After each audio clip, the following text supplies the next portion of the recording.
G'day, I'm Clive and welcome to CDP Outdoors.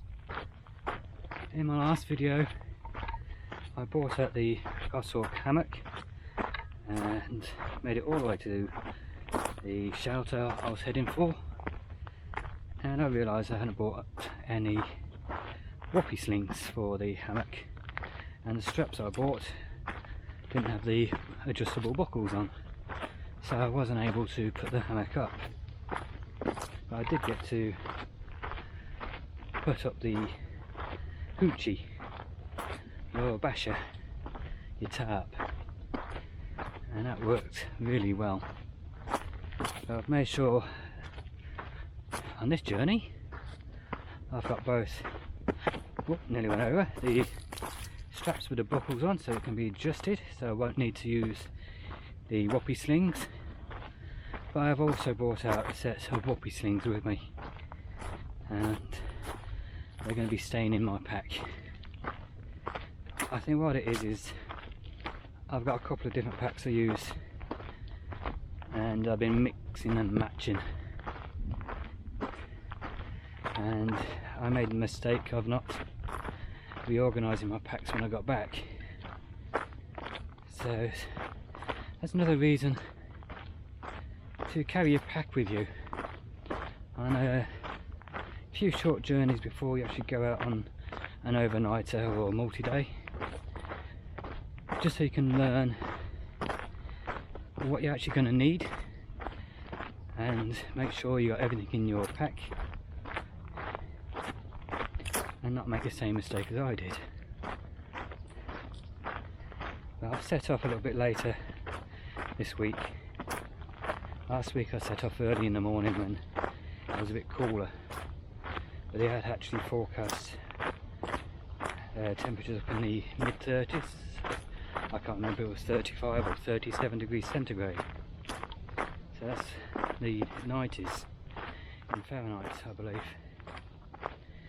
Today the forecast 31, and I've just left the car, and as you can probably tell by the shadows it's roughly midday, so I'm going to be out in the warmest temperature, but that's okay. I've got my hammock now and I've got my hoochie so I can make shade.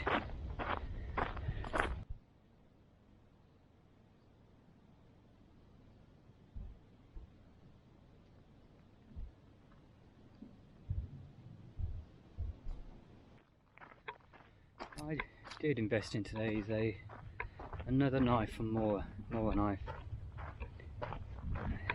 because that I have to keep swapping from one pack to another. I do have another nice Moore knife, the Garbo, but this is a companion HD one,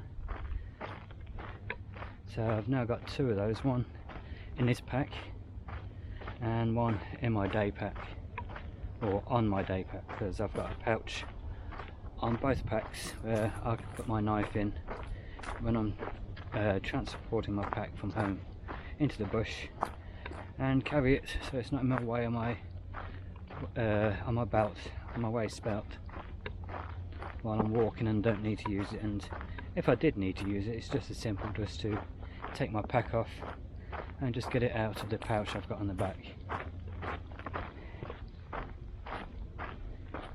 I'm feeling the heat. I'll be fine. I've got a couple of litres of water in my pack, coming out the hydration, and it's only 3.2 kilometres, which is about 2.5 miles there and about the same back. It's beautiful country here.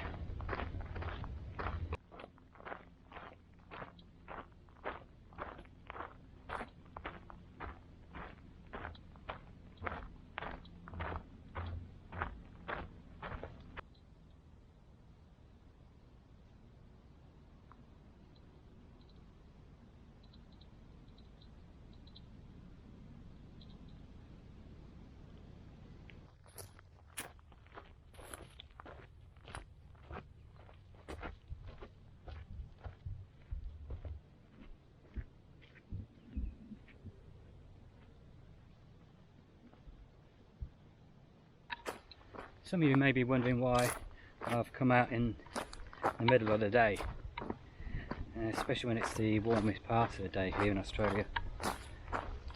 Simple answer is there's a lot of mountain bike tracks around here, and early hours of the morning on the weekend you get hundreds of people on the bikes, and a lot of them are actually coming on to the Bibbulmun track, which is a walking track, on the bikes, and they're not meant to be. So it's not so it's not so nice walking down the track when you got people disrespecting other people like that. So most of them are gone by midday, and as I pulled up at the camel farm and parked my car, there was only a couple of cars left there, and a couple of guys just loading their bikes back into their cars.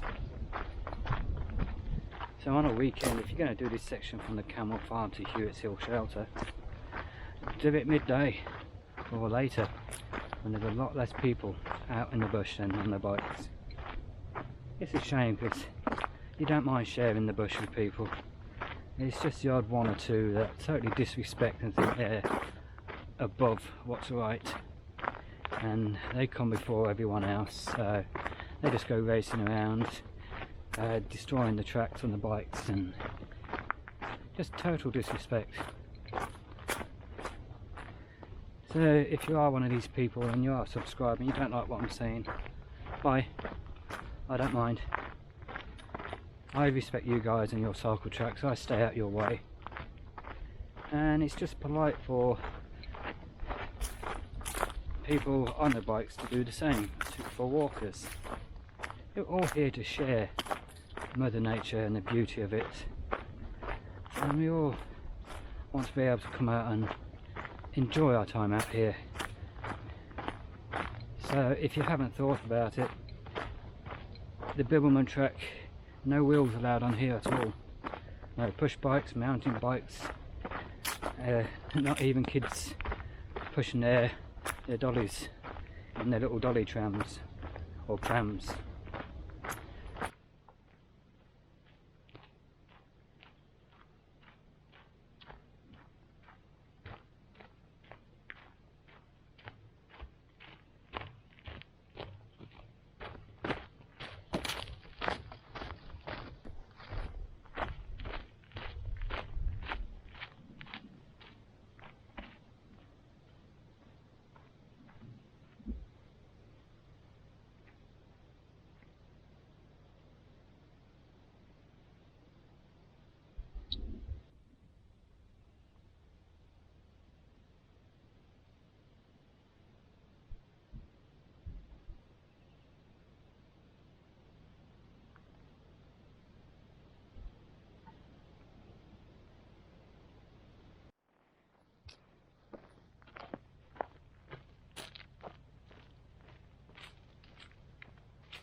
Earlier I was talking about carrying my knife, and this is where I carry it in a little sword Laplander pouch, is known as.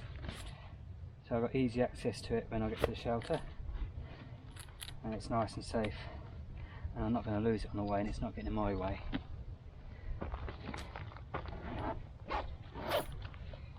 So here we go. I bought the straps, and where are they? In here I've got a spare set of whoppie slings in there, so all prepared for the hammock this time at least. So I'm not going to use whoppie slings to get there in the end, the whoppie slings. I'm just going to use this strap with the buckles on it.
You know what? I'm going to need the whoppie slings.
Now the Goshawk hammock is a well designed hammock.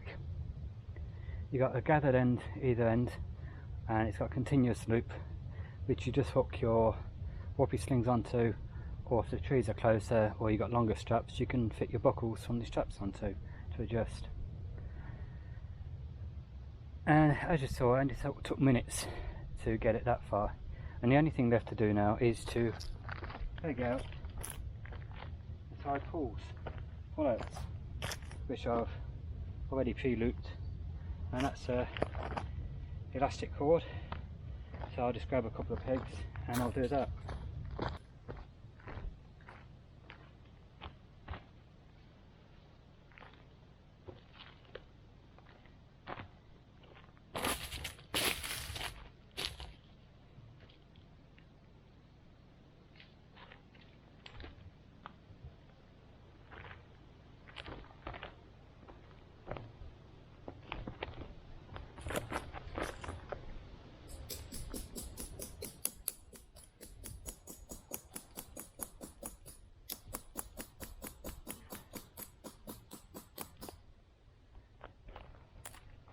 As you can tell by the sound, the ground is hard.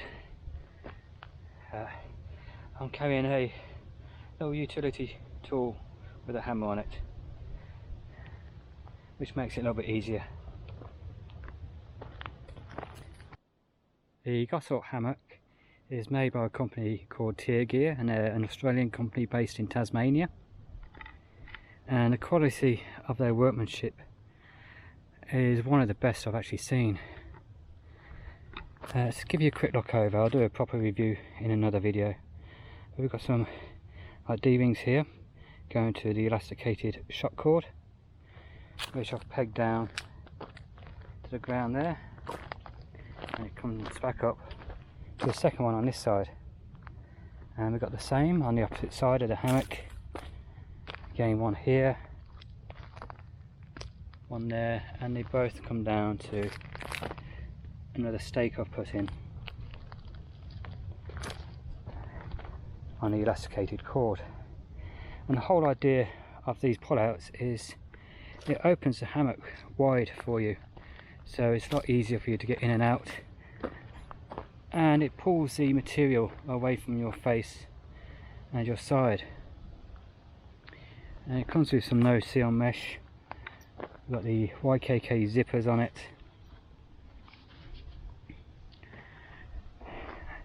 and you get optional extras if you want.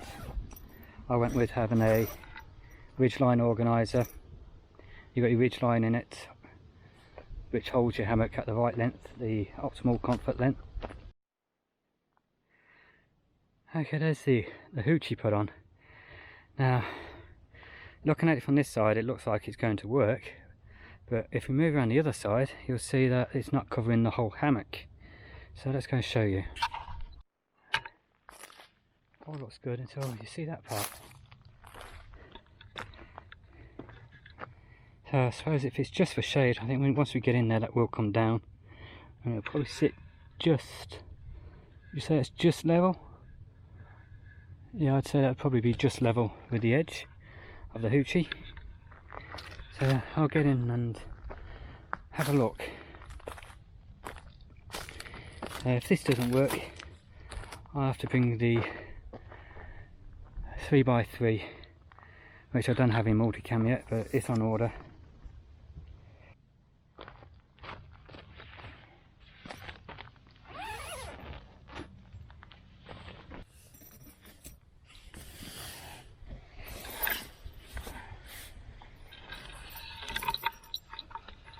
Oh, nearly lost the camera then. There you go. When I did get into the hammock, it pulled it over a bit more level with the edge, but as we've got the gentle swing, it just keeps popping out the edge and back. So I suppose if I could pull the tarp to the other side of the tree, it may move it over enough, but I don't think it'll be any good for winter, because even if I lower it down and I move around, that's going to be sticking out. Now here you are. You see where it's pulling the side of the hammock out there, the pulls. It makes so much room inside here, but normally this piece would be flopping down, hanging around. It's pulled it right out the way, so it's nice and comfortable and spacious. It's holding the bog net nice and taut right off my face. Let's show you the, there you go, see what above my head. Oh, not tall myself. I'm only 5'6", but that's above my head, and that's how much room's by my feet. It's a good 3 to 4 feet. I brought cobwebbing with me. Yep. And there's the ridgeline organiser, just made out of a mesh. I think it's the same mesh as the bug net. And that's just the 2 pockets, one there and one there. So you can put your phone in. We've got a couple of hooks here, so you can hang a lantern or your glasses. So there's another one there. I suppose we could put a couple of plastic nuts in here and run a second ridge line, so you can hang your socks or your t-shirt or something in for it to dry off. Oh, just feeling that breeze blow across my back underneath the hammock. Oh, that's nice. Now I'm going to spend about an hour in the hammock, maybe even have a nap, and I'll come back to you and I'll let you know how comfortable I find it. So anything that's said by anybody else in any other videos, and they say it's the most comfortable hammock or the most uncomfortable, that's for them.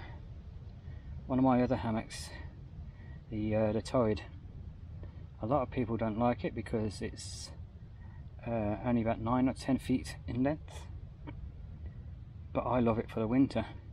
It is so comfortable for me, and with the under blanket and then top blanket or under quilt, top quilt, it's just like being in a nice little cocoon. So I'll tell you what it's like in about an hour when I wake up, or an hour and a half if that's when I wake up, and I'll tell you if it's comfortable. But I'll let you know I've got a back that really hurts most of the time, and the bed at home is a very expensive mattress on it, and I mean thousands of dollars, not hundreds of dollars, and I get a lot better night's sleep in hammocks, and I haven't once woken up with a backache, but every single morning I wake up at home with my back aching. So I'll let you know how I feel after having a nap in this one for a while. So I'll see you shortly.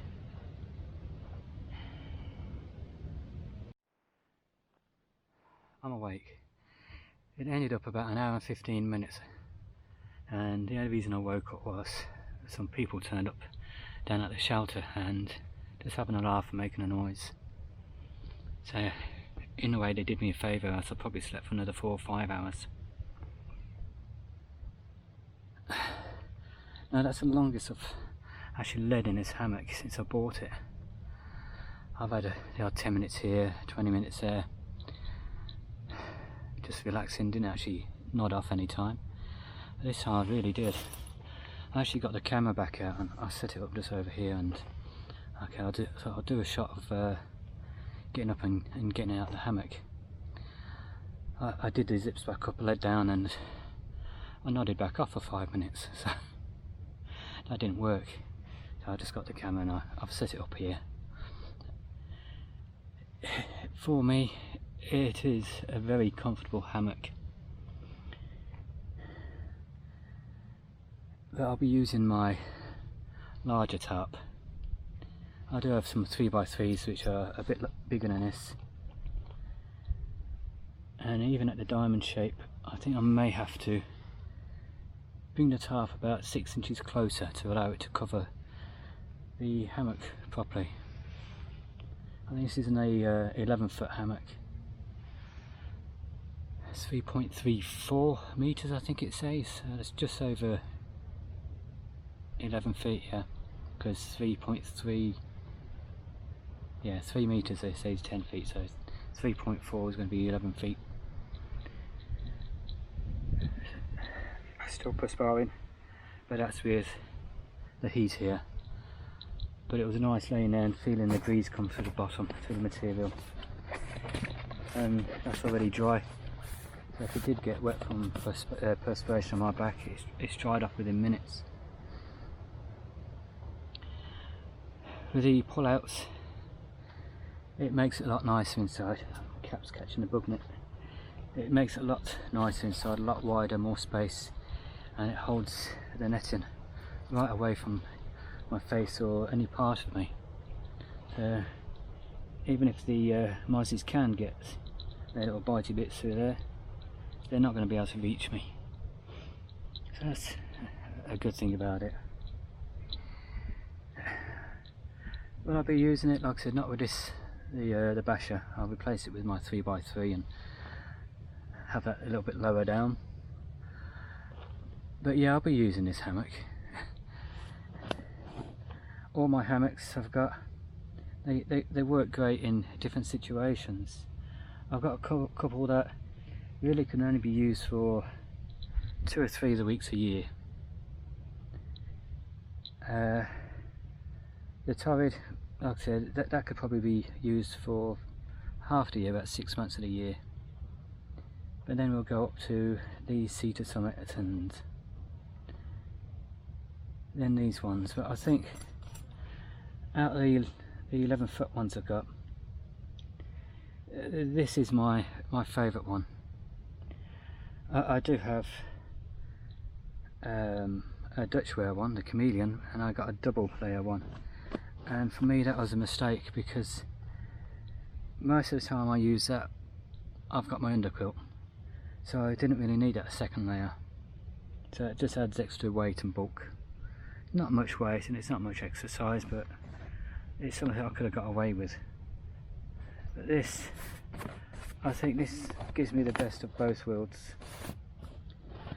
I think I still will go back to my smaller torrid hammock for the really cold weather. But this one, the Goshawk from Tier Gear, I think you could use this one all the year round. I think the best of 6 to 9 months I'll probably be using this on and off with mixing it with the other ones. But I think in my top 2, my comfort wise, and I've really only used it a couple of days in the summer, but mainly in the winter when it's cold, is the torrid. That is the one I found the most comfortable for me. And then this one, with the way it's cut, the way it's pulled out on 2 points either side, going by this hour-and-a-quarter sleep and a few little 5, 10, 20 minute lay downs I've had in it, this is there, but I won't know for sure until I've done 4 or 5 nights out in it in a row, and that's when you really find out whether a hammock is the right one for you. But me personally, every hammock I got is better than my tents sleeping on the ground now. I've got some great sleep mats, and I've got some good tents, really good tents. And don't get me wrong, they're really good and comfortable. But I do get a better night's sleep in a hammock. So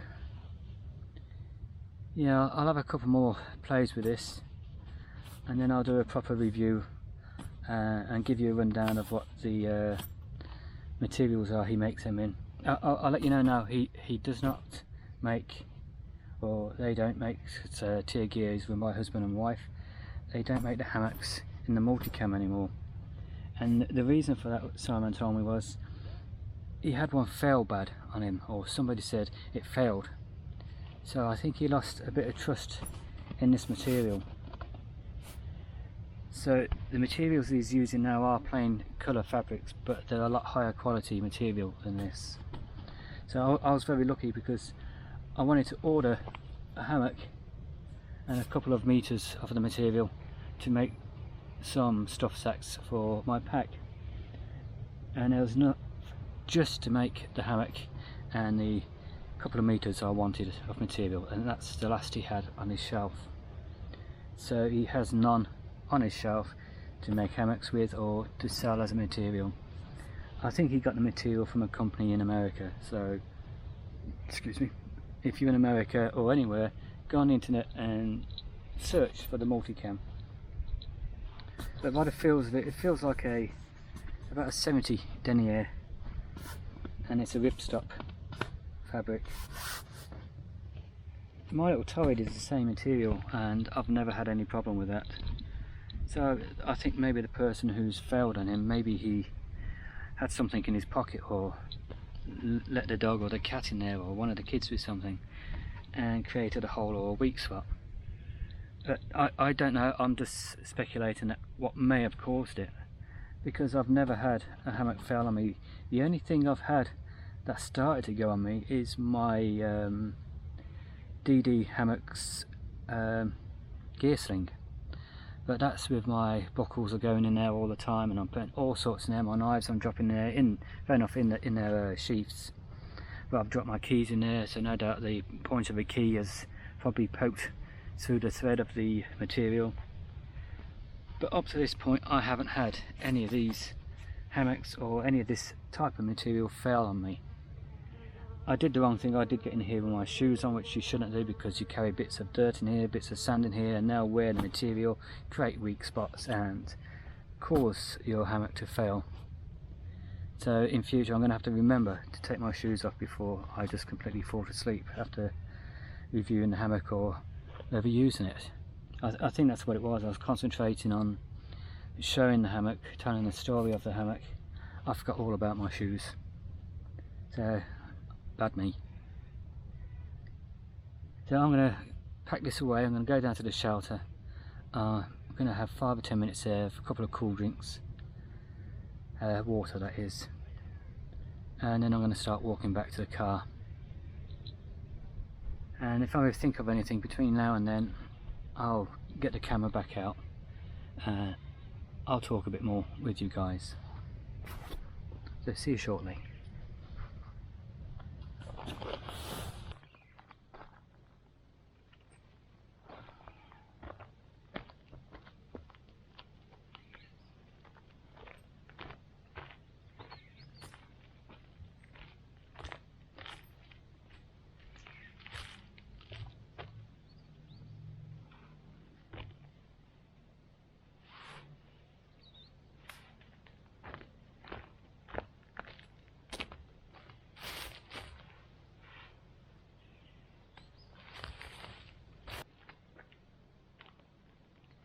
Now what I am going to do, this hoochie cord is so thin, it's good strong stuff, but with it being so thin it gets tangled so easy.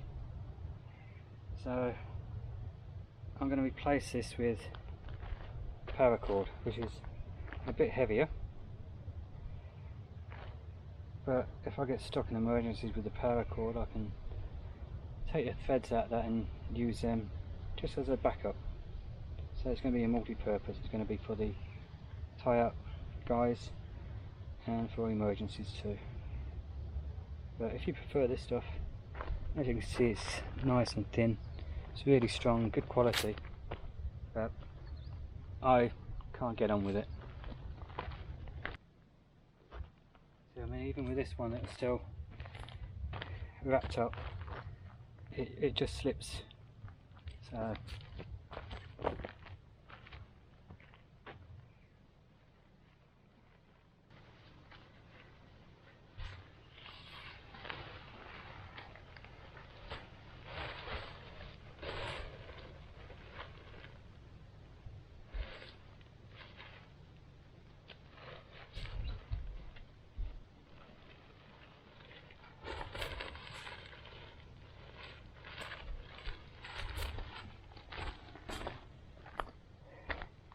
normally these I just stuff straight in the stuff sack, but I don't have a stuff sack for this, so I've just quickly folded it and rolled it gently.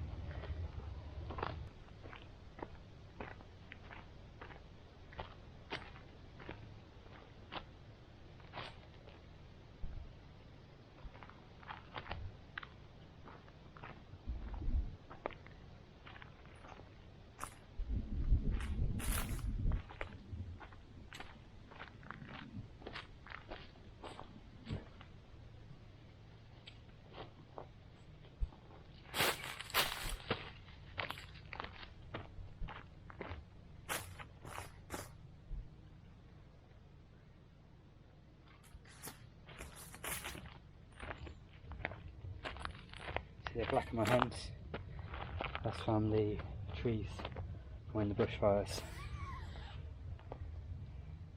So always make sure you carry water.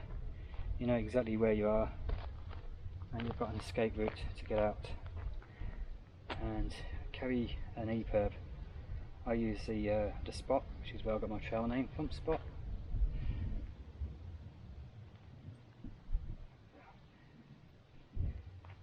And I had to get rescued because of dehydration, not because of fires.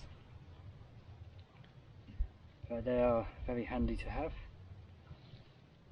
I press the button, and within 2.5 hours I've been found, choppered out, and I was actually home.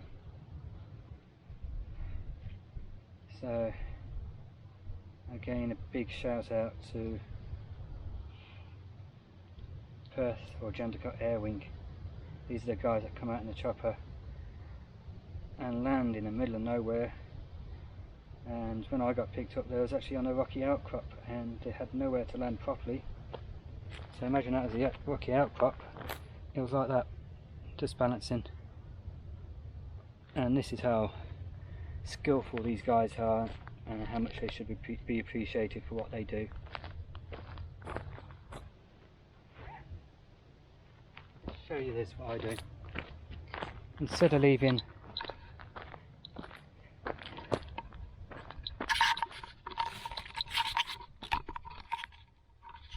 these shock cords hanging outside, I gather them and I put them inside and just do the zip up to hold them in place.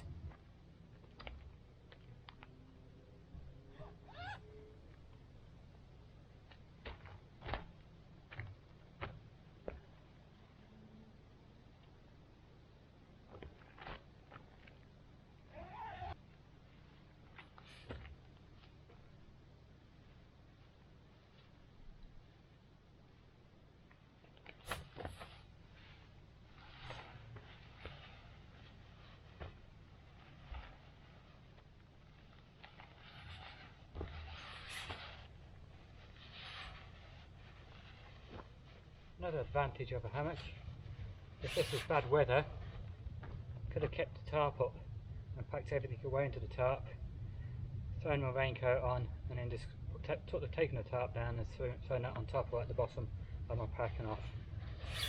A lot easier than getting wet, taking a tent down.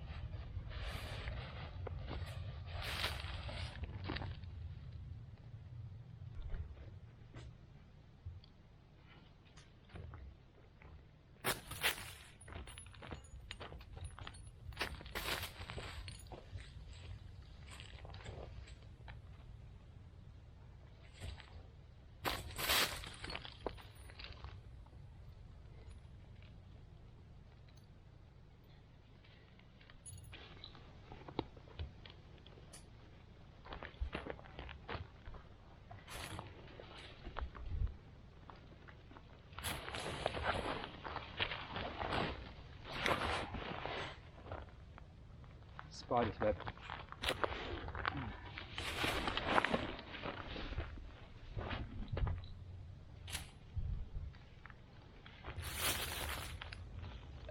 Orb spider, and his web covers the size down to there and all the way back up there, and there's another two orb spiders. There's another one there and another one right at the very top, sharing the same trees. Yeah, if you ever walk in the Bibbulmun track, there are rainwater tanks on the side of the shelters. You can see one there, and there's one on this side. But you can't always guarantee, especially in the middle of the summer, there's going to be much water left in them, if any at all. So be aware you may need to carry extra water.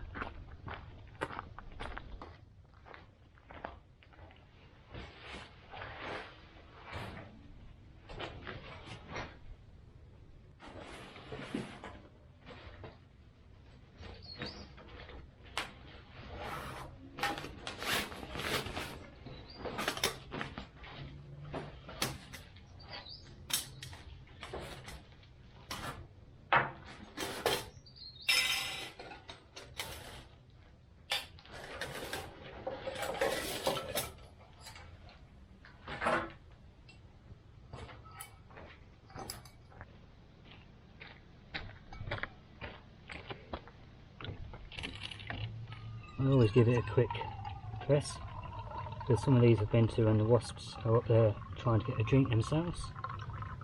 So that just gives a bit of encouragement for the wasp or the bee to get out of the water spout.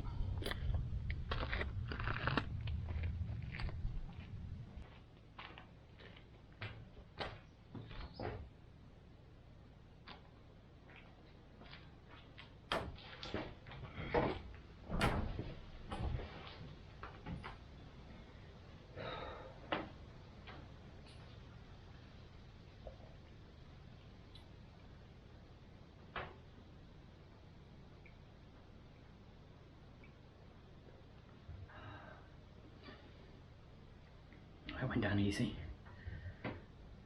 Replace some of this perspiration. Let's get another one.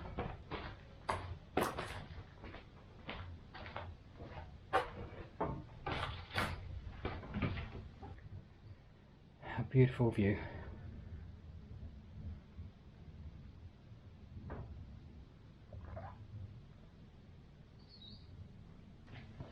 What I think I'll do in the next video with the Goshawk hammock is I'll bring my top and bottom quilt with me and we'll set it up for use with your top and bottom quilt, which is what you'll use if you're going to be using it on a cool evening or doing your multi-day hikes or overnighter.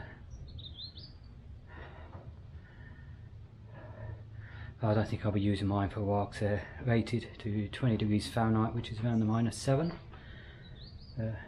You can still use the warmer under quilt or your under blanket. You just leave the ends open to let the air come through and keep it cool there. The main reason then for having the under quilt would just be to stop any cold drafts or wind actually blowing underneath your back and making you uncomfortable and giving you a bad night's sleep, which you don't want if you're going to be walking 18-20 kilometers or miles the next day. So we'll have a look, see how the Goshawk works with the underquilt.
It's 3.2 kilometers back to the car, and I just checked the temperature and it's 31 degrees centigrade, which I believe is about the 86-88 mark in Fahrenheit. So yeah, half of this is going to be uphill and then the other half is going to be back downhill to where the car's parked. So we've got a few steps built in by some volunteers to make it easier. At the same time, people have been missing the steps out and going around and made it a nice level incline, so you don't have to keep lifting your knees up to your chest to climb up the uneven steps. But thank you for putting the steps there for us, much appreciated.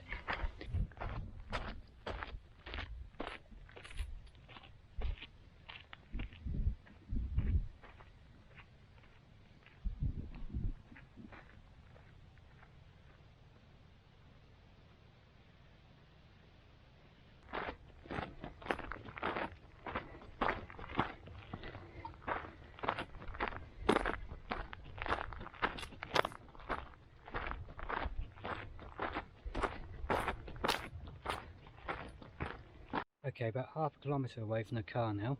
So I hope you liked the video, and if you have and you're not a subscriber, please go down below and click on the subscribe button and the notification bell next to it so you can be notified of all future videos, and also click on the like button. And if you are already a subscriber, again I thank you very much. So until next time, get out there, have some fun and take care.